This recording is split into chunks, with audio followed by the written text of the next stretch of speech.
As Ezras Hashem, today's daf is Masechta Bava Basra, daf Amach Daled, and we are holding on the two lines from the bottom of daf Samach Daled Mebeis. Let's just review. We're just discussing the statement of Rav Dimi from Nehardoi. Rav Dimi made a statement. Again, if you sell a house to your friend, right? Hayman de Mizabin Le Beis Lechav. You sell the house to your friend. In the house itself, if you didn't put any language in the contract, you're only selling the house. That's it. What about the ground space underneath the house or the airspace above the house? It's not included in the sale. It's not included in the sale, and therefore, a roof deck is not included in the sale of a house. So now, how could be a house without a roof? yeah, but the right to use the roof would be to the seller. What it means, he takes a ladder and goes up to the roof. He says, I only sold the house, but not the roof. So So that's so that's the din. But if he writes umka veruma, he's selling the airspace plus the depth of the house, then he sold everything. He sold the airspace, the roof, plus he sold the right to that the buyer, the seller has no right to dig a hole underneath the house. If you didn't sell that, then the seller can still dig underneath the house, and as long as he doesn't damage the house, he would be allowed to do that. But if you wrote umka veruma, if you wrote I'm selling you the house plus what's underneath the house and what's on top of the house, so then you're selling the airspace and what's underneath the house. But you did not sell. One thing you didn't sell was the water cistern. They used to have in the old houses a place in the courtyard of a well, like a swimming pool, which collected water. That's not part of the sale, because the sale only is the house, but not the water, the well, I guess the swimming pool or the water. We'll call it the cistern. Is not part of the. But if you wrote that I'm selling you everything from Tahoim Ara Abrum Rakia, everything that's on this property that goes all the way deep into the ground till the outer space. So you added extra words in your contract, so it means you're selling even the bar vidus, even the water where in the courtyard there's a water pit is also included in the sale. Toshma, come in here. With two lines on the bottom, Samach Gimel Beis. Toshma, come in here. Veloya Sagag. When you sell a house, the Mishnah says explicitly, you didn't sell the roof. Bisman sheyesh le'marka gvoya asar tfachim. As if it has a roof deck with a fence around that's high 10 tfachim, that's not included in the sale. So you see that if I sell a house, Mishnah says it clearly. When I sell a house, I only sell the house. I'm not selling the roof deck plus probably what's above the house. Now we go on Samach Daled Aleph. And so this is a proof to Rav Dimi's, Rav Dimi seems to basically say what the Mishnah says. The Isal Kedaitach Bistoma Kana Umka Vruma, if you think that without writing anything in the contract, you are selling the airspace of the house, so therefore, then when the guy buys the house, why can't he use why is the roof deck not part of the sale? Just because the wall around the roof is 10 tvachim, my hava. So what? You sold the airspace and the deck itself, the roof deck. Answers the Gemara, interesting teretz. The answer is even the Gevoya Asar Tvachim Chashiv, since it's high 10 Tvachim, it's important. In other words, when you sell the house directly, possibly you're selling the airspace above the house. However, if there's a roof deck that has a fence around it of 10 Tvachim, if there's a roof deck that has a fence around of 10 Tvachim, then basically that's not part of the sale, but above that roof deck is part of the sale. The airspace above that roof deck should be part of the sale. And therefore, that's what the Mishnah says. Since it's a separate entity, the roof, it has a fence around it of 10 tefachim, therefore it's not part of the sale. So it's no proof to Ravina. Amale Ravina Ravashi. Ravina said to Ravashi, Toshma, I'm going to prove you that Rav Dimi is incorrect. The Amar Resh Lakish says, Zoy Semeris. This is what we said. Hamoicha bayis lachaver. Someone sells a someone sells a House.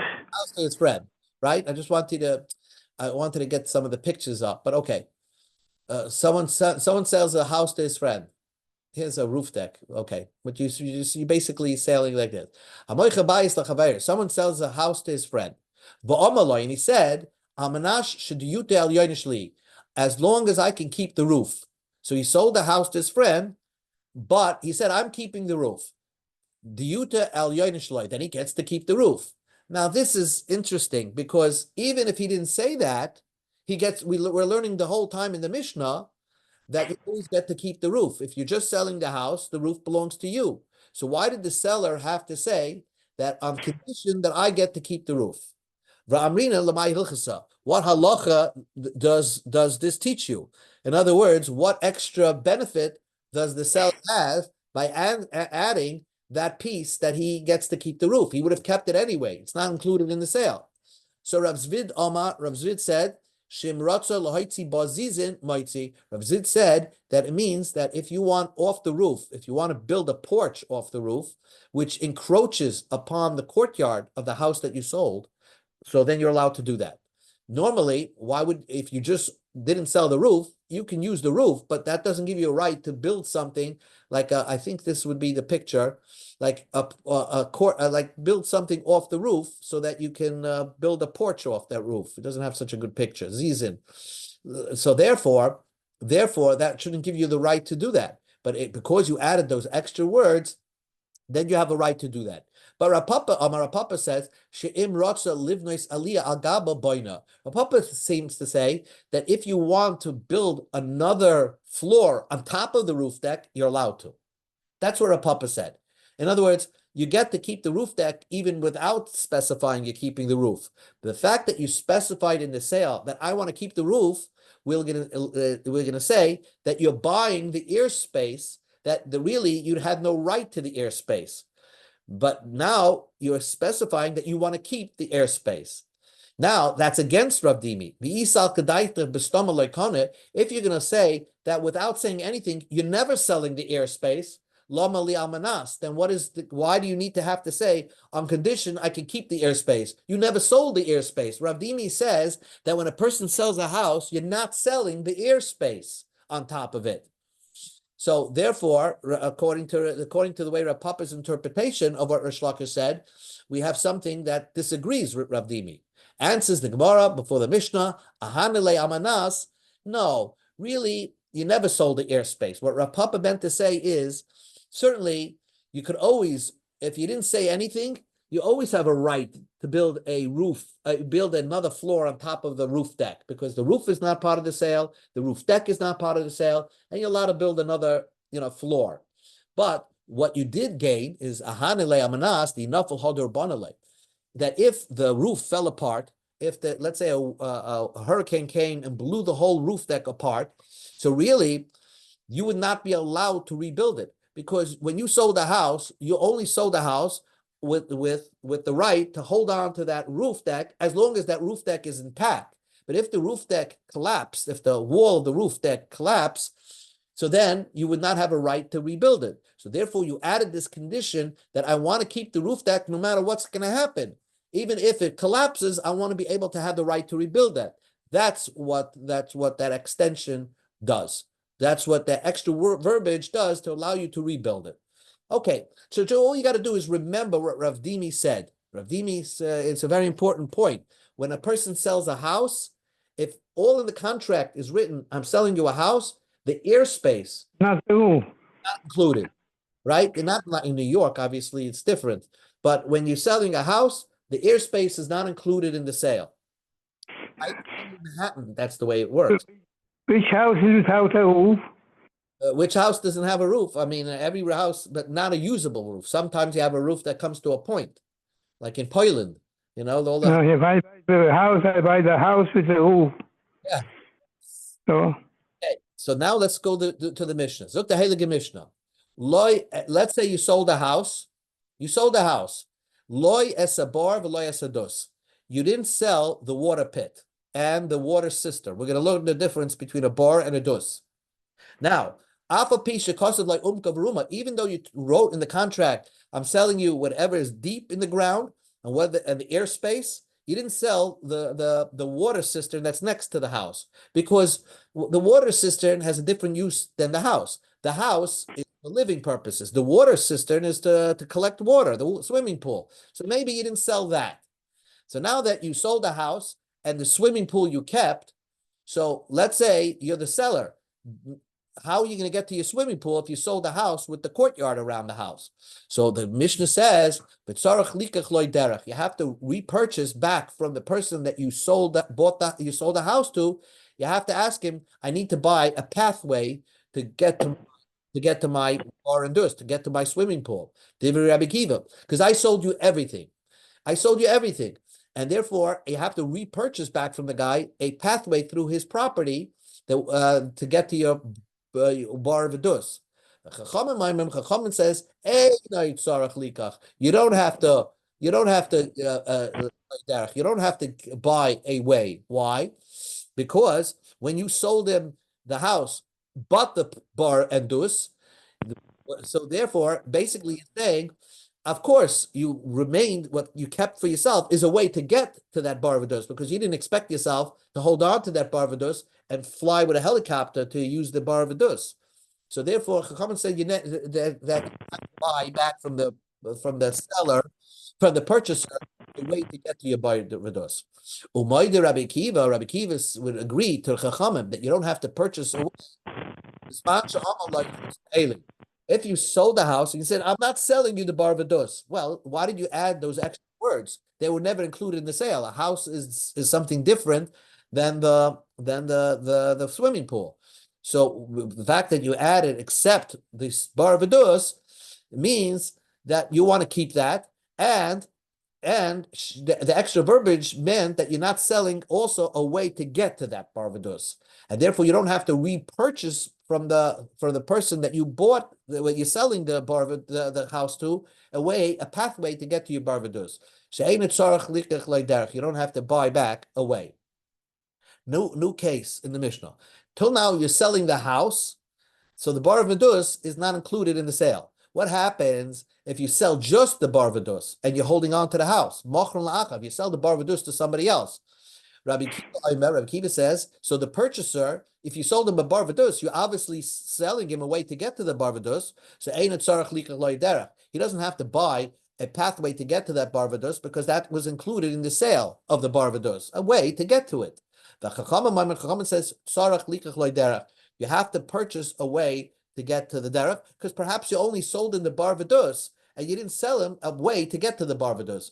It seems from the Rabbi Chachamim that the Gemara is going to try to base the Chachamim and Rabbi Kiva's idea was that Rabbi Kiva holds that when a person makes a sale contract, he's very generous. Everything is included in the sale, and therefore, if it's a disadvantage to the seller, he will have to purchase back things that he needs. If he needs to purchase back a way to get to the bar v'dus, the Chachamim says no. When a person makes a sale, he's selling with a cheap way. He's not selling everything. He's always going to leave something for himself if he needs it. And therefore, Chachamim says when you sold the house and the bar v'dus is not included in the sale, what's also not included in the sale is a pathway to get to that bar v'dus, to get to that swimming pool. So the first Gemara wants to know semantics of language. Yosef, Ravina, the Kakashile. Ravina had a question. Hainu bar, hainu dus. Isn't bar and dus the same idea? A bar is a pit full of water, and a dus is also like a pit full of water. What's the difference between the two? Amalei Ravina Taisa Voile Ravina. Shrova Taisa said to Ravina, Tashma. I'll explain you the difference. The Tanya we learned in the Brayso, echad a bar ve'echad a dus bekarka. Both a pit and a dus is like a pool that's built into the ground. Elash a bar bechafira. The bar is dug out into the ground. So you don't have to add any cement around because it's dug into a ground that's hard enough to hold up the walls of the pit. V'hadus, but a dus is you excavate a hole in the ground, but since the earth is so soft, it collapses into the pit, collapses into the hole. So you fill it, you line the walls with bricks, and that holds up a dus. Yosef Ravashi v'kakashile. Ravashi also had the same question. Hainu bar, hainu dus. Isn't the bar the same thing as a dus?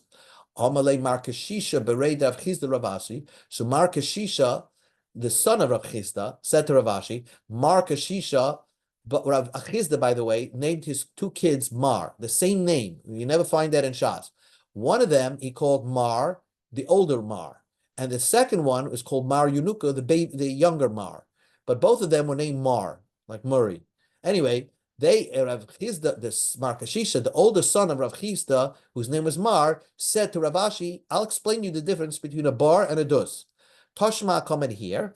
Echad a bar ve'echad dus bekarka. A bar and a dus are both like excavations into the ground. A pit and a dus is an excavation in the ground.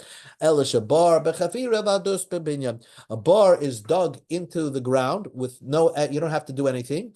But dus is after you excavate the hole, you have to put binyan, you have to put like bricks around to hold the wall in place, because if the earth is too soft, it's going to collapse and it'll collapse into the hole. Anyway, both of these ideas hold water. So again, the Mishnah said that if you sold the house, you didn't sell the bar v'dus, the water. We'll call it swimming pool, but I don't mean a swimming pool, water pool. We'll call it a water pool.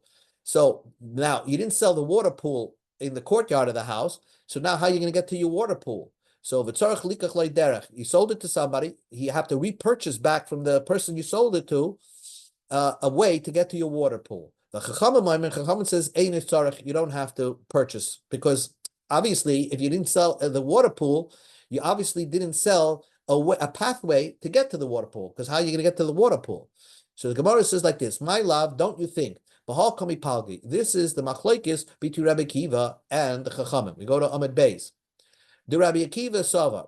Rabbi Akiva holds, I don't know how come I go. Rabbi Akiva Sava, Rabbi Akiva holds, whenever somebody sells something, he's selling something with a good eye. He's selling something with a good eye. And therefore, when he sold something, I'm selling a house, I'm selling the entire courtyard. The water pool, I'm not selling. Okay, so then I'm going to have to repurchase back from you a way to get to my water pool. Rabbanan Sabri, Rabbanan hold moicher ba'ayin ra moicher. When someone sells something, he's selling something with a bad eye. In other words, he doesn't sell everything. And if he didn't sell the water pool, he also didn't sell a pathway to the water pool. And therefore, the Rabbanan hold you don't have to rebuy back a pathway to the water pool, because that was not included in the original sale. Whenever we're going to learn Gemara, and everybody's going to say Rab Kiva Latame, Rab Kiva goes according to his reasoning. A person always sells with a good eye. He sells everything. If you're not sure what's included in the sale, according to Rabbi Kiva, you assume the most generous amount is included in the sale. That's Rabbi Kiva's reasoning. Where did everybody get this idea and this statement that Rabbi Kiva is the source of that? Mehacha, isn't it from our Mishnah? So the Gemara says maybe that's not the source of the machlokes between Rabbi Kiva and Rabbanan. There's another way to look at it. Mimai, how do you know? Maybe everybody holds moicha ba'ayin yafa moicha, or maybe everybody holds moicha ba'ayin ra moicha. But Dilma, this is the machlokes between Rabbi Kiva and the Chachamim. Dilma, Rabbi Kiva Sava, Rabbi Kiva holds ein odam roitze shiyite ma'oisef b'yidrach. When a person is buying something, he doesn't want the purchaser has a reason that he wants to buy the entire item.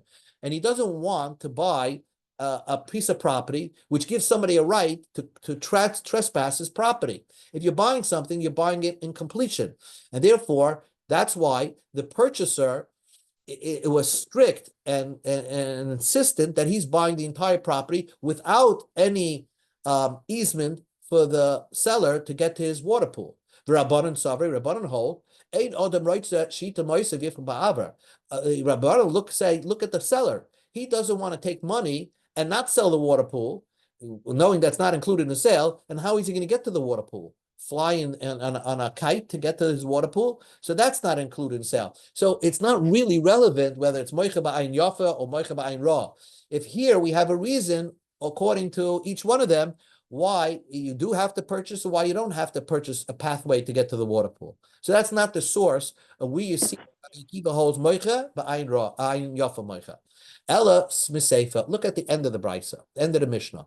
Mochron la'achar. If you're just selling the water pool, you're not selling the house, but you're selling the water pool.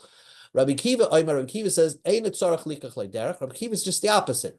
When you're selling it, then you don't have to buy back a derech to get to the water pool because the purchaser, obviously, how is he going to get to the water pool? If all you're selling him is the water pool, so you're obviously selling him ba'ayin yafa, that he has a pathway to get an easement to get to that water pool.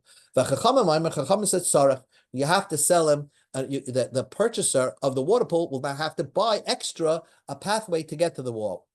So therefore, Rabbi Chachamim hold ba'ayin ra mocher, and Rabbi Kiva holds ba'ayin yafa. No, so the Gemara says not true. Dilma b'hai pligi. Maybe they're arguing something else. We go after what's the intention of the purchaser. The purchaser wants to buy something. He wants to buy something completely. That's all he wants to buy. He wants to buy a complete item without. Therefore, he wants to buy a water pool plus a way to get to the water pool. And Rabbanan hold. We go after Basra Daitin Baichar Aslinim. The person who's selling it, he's selling it with Basra Daitin Baichar. He wants to sell something completely where he's just selling the water pool, but not anything else. That's not included in the sale. So he's just wants to get his full money just for the water pool, nothing else. So therefore, that's not the machlokes between Rabbi Kiva and Rabbanan. We're going to find the source from over here. If you buy a field, okay, this is the Mishnah later on discusses if you're purchasing a field, so then a pit, the pit, the gas, which is the wine press, the shoivach is the chicken coop, whether they have when they're in use or they're abandoned. When you buy a field, you're just buying the field, but not all the extras that are on the field.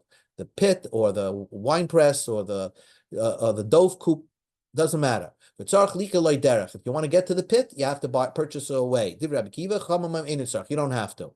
Now, this seems to be the same repetitive machlokes between Rabbi Kiva and Rabbanan, and just like on our Mishnah. Our Mishnah is talking about you're buying a house, selling a house, and this Mishnah seems to discuss you're selling a field, but what's not included into the sale is the bar vadus, and it's the same machlokes. Why does the Mishnah have to repeat the same machlokes again?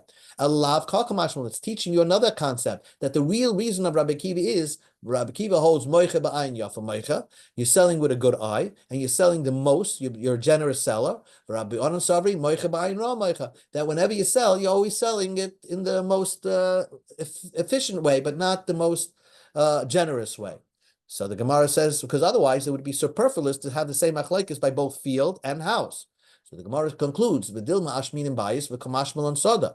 The Mishnah first told you about a house, and then told you that the machlokes exists by the field as well. Utzricha, the ashminim bayis. If it just says the machlokes between Rabbi Kiva and the Rabbanan by a house, mishum debayit sinusa. Because I understand Rabbi Kiva's opinion that the reason why, because the seller the buyer did not want to buy the house because he wants to buy it in completion without giving any easements, because he doesn't want people to walk through his property next to his house. So he didn't buy it with the intention to give somebody an easement to get to his water pool. So therefore, benefit buyer. Avasoda, but by a field, maybe by a field he wouldn't mind. And therefore, when he bought the field, maybe the easement is included in the sale. Rabbi Kiva would agree that the easement is included in the sale. The Yeshmin Sada, if it were just telling you the machlekes between Rabbi Kiva and Chachamim by field, Mishum de Kasha le Davsha, I would think that Rabbi Kiva said the easement is not included by the field is because nobody wants anybody walking through his fields because you're planting things there.